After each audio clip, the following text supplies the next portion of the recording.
de vous informer, mesdames et messieurs, bienvenue dans cette édition du journal.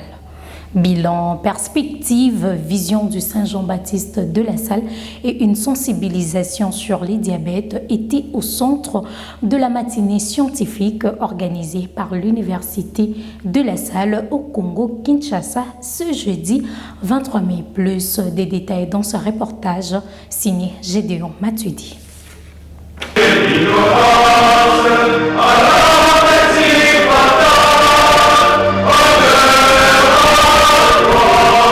Une matinée scientifique riche en connaissances organisée par l'Université lassalienne au Congo-Kinshasa a permis à l'ensemble réuni d'en savoir plus sur la création, l'organisation, le défi et les objectifs de cet établissement.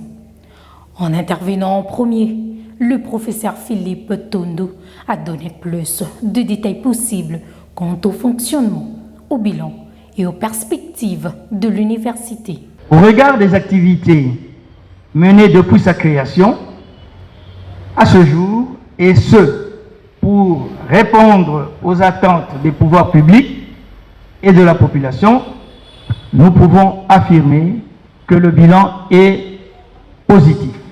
À son tour, le frère visiteur des écoles chrétiennes, P. Soukoula, a parlé de la vision de Saint Jean-Baptiste de la Salle, le saint patron et le fondateur des écoles chrétiennes lassaliennes, qui a donné de sa vie à la formation de jeunes. Portrait de Saint Jean-Baptiste de la Salle, fondateur de la congrégation des frères des écoles chrétiennes.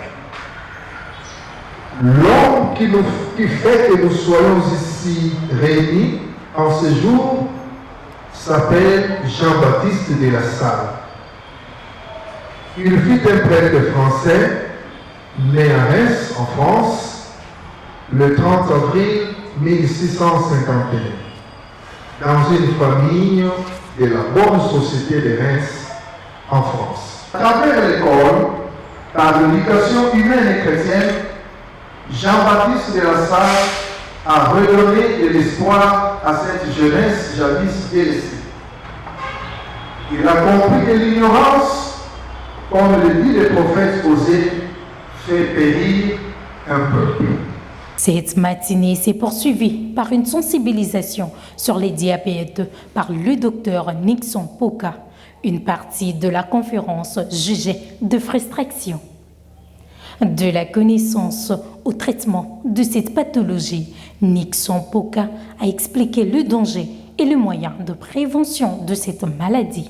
En fait, c'est une maladie, tout d'abord, qui est caractérisée par une hyperglycémie chronique, laquelle hyperglycémie est due soit à un problème d'action d'insuline, qui est une hormone sécrétée par l'organisme, ou encore la quantité de cette insuline qui diminue. Généralement, la personne peut se plaindre de plusieurs éléments, mais très souvent, ces éléments sont regroupés en quatre. C'est-à-dire, on parle de signes cardinaux. La personne aura envie de boire à tout moment. La même personne, pendant qu'elle boit, elle aura tendance à toujours uriner. Et vous verrez cette personne, la tendance de toujours manger. La personne aura tendance à grignoter à chaque fois. Mais à côté de cela, malgré que la personne grignote à tout moment, elle ne fait que maigrir. Après le jeu des questions-réponses, le recteur de la dite université a remercié toutes les personnes réunies dans son monde de circonstances. Merci à vous d'avoir posé des mots justes sur des situations concrètes. Jean-Baptiste de la Salle, maître d'école, l'Université de la Salle au Congo-Kinshasa, hier, aujourd'hui et demain, et le diabète qui a fait peur à tout le monde. Vous avez aidé à mieux appréhender notre présent, afin d'entrevoir avec enthousiasme le futur meilleur, passé étant passé.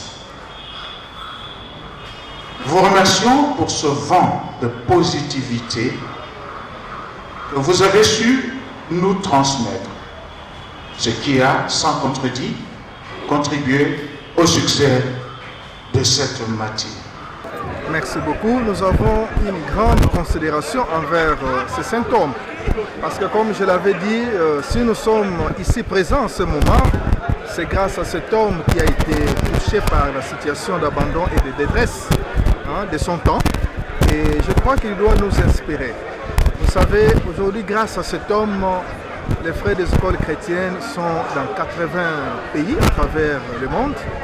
Et ici au Congo, Kinshasa, les frères des écoles chrétiennes, nous avons 39 écoles avec un effectif qui avoisine 30 000 élèves.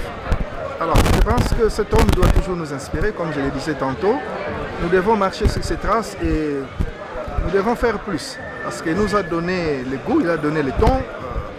Il est parti et nous qui sommes là, nous devons marcher sur ses traces en ayant ce souci de faire plus pour qu'au ciel, là où il est, il soit très bon. Fin de cette édition du journal, mesdames et messieurs. Nous vous donnons rendez-vous à la prochaine édition.